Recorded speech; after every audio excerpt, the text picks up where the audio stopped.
People, I want to share with you some stories and lessons from stories for Tisha B'Av. So the Talmud tells us that in one verse it says that the Keruvim faced each other like a husband and wife. And then there's another verse that says that the Keruvim were pointing, they were forward, facing the curtain, not facing each other. And the Talmud tells us that in the Holy of Holies, there was a miracle that took place at the time when God was happy with our behavior. They would face each other with love. At a time that God was unhappy with our favor, they both faced forward. And then the Talmud goes on to tell us something just unbelievable, that at the time of the destruction of the Holy Temple, they were facing each other. And that's like, okay, wasn't that be the time for them not to be facing each other if God is so unhappy with our behavior to the point that he's destroying his own holy house and bring us into exile? So, story number one. This story was told to me by Rabbi Mendel Futafas.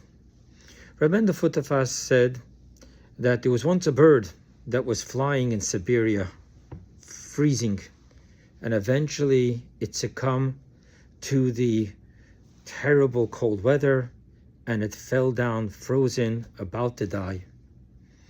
And along came a horse, and to his great fortune, the horse relieved itself, moved its bowels right where the bird was, and the warmth revived him and his life was saved.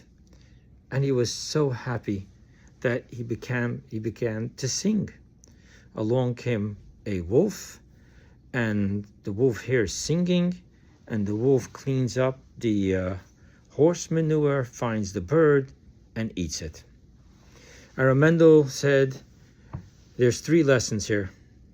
Number 1, not every time someone poops on you, it's for your bad, and you should be angry. Not every time someone cleans you up and, makes you, narcissizes you, it's for your good and you should be happy. And if you're already laying in doo-doo, you shouldn't be singing. And what I hear from this story is that when God took us out of Israel and released his wrath on his own home, bricks and stones, and meanwhile allowed us to live and to go into exile to be able to get our act back together, it wasn't something that we should be angry at God. Quite the contrary. Not every time someone holds us accountable is it because they hate us. Quite the contrary. It's because they love us.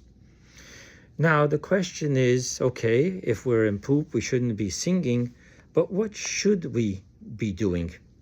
So I want to share with you a story of a man who was very close to the Rebbe on a personal level, and he would ask the Rebbe, blessed memory, for advice, and the Rebbe gave him advice, and one time he didn't listen to the advice, and because of that, the business, it just didn't go well, and now he had to come back to the Rebbe and ask for advice and a blessing.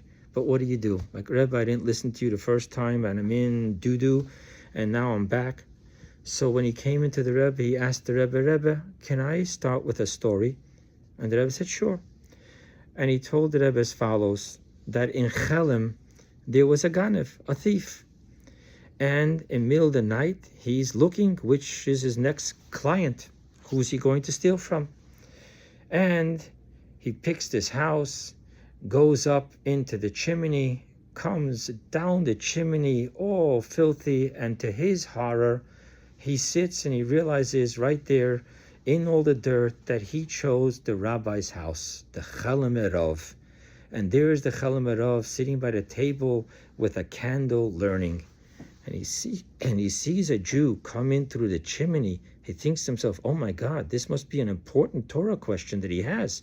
He's coming to me in the middle of the night through the chimney, desperate to ask the question.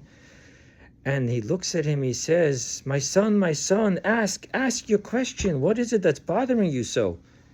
And he looked up and he said, Rebbe, wie kriegt man von deiner daraus? How do I get out of this this situation. And the Rebbe laughed very heartily, and the Rebbe showed him how to get out of the situation. So when we're in a bad situation, we always need to know that no, we shouldn't be singing, but with a little bit of humor, we always have our leaders, we always have God himself waiting to help us out of our situation. So what is the way out of a situation? I'll share with you something else. This was told to me by a chassid by the name of Rabbi Motel Kozlina of blessed memory, who was my ex-father-in-law. And he told me something very interesting. He said there's a certain word for pain that you'll only find in two scenarios that it's mentioned in the Talmud that way. Chevle. Chevle is a certain strong type of pain. It's chevle leida. When it comes to giving birth, the woman's pain is called chevle leida. And when it comes to Moshiach, it's called chevle Moshiach. Why? What's the common denominator, he asked me, between these two pains that we only use these words for these two pains? And amazingly enough, he shared with me that in a natural childbirth, while we all stand there and we're all praying and we're all hoping and coaching, but the only person that can do something is the woman herself in pain has to push. And with each contraction, as she pushes, she'll get through the pain and give birth to a healthy baby. So too, he said to me, Hasidim would say, when the time for Moshiach comes and we're feeling the pain of the world's opinion, regardless of how they witnessed our suffering and regardless of how they witnessed the horrific acts that were done to us, nevertheless, we're in pain here, we're alone. And the answer is that when Moshiach comes, we're like that woman on the birthing table, we're on that birthing chair. And while all can give us all that power and all that strength and courage, at the end of the day, we must push forward. We must be like the buffalo in Yellowstone, walking into the storm because there's no other way past that storm.